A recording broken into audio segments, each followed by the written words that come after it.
மொத்தம் 234 தொகுதி இருக்குதுங்க. இன்னைக்கு தேதியில பாத்தீங்கன்னா விஜய்க்கு வந்து 15% ஓட்டு இருக்குங்கிறாங்க.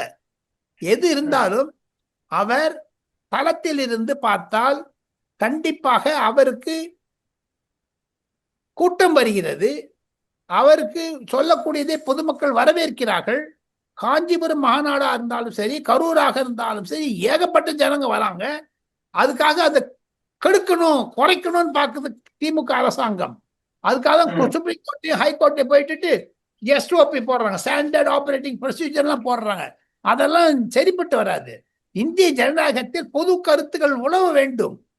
இந்திய ஜனநாயகத்தில் போராட்ட கூட்டங்கள் வர வேண்டும்.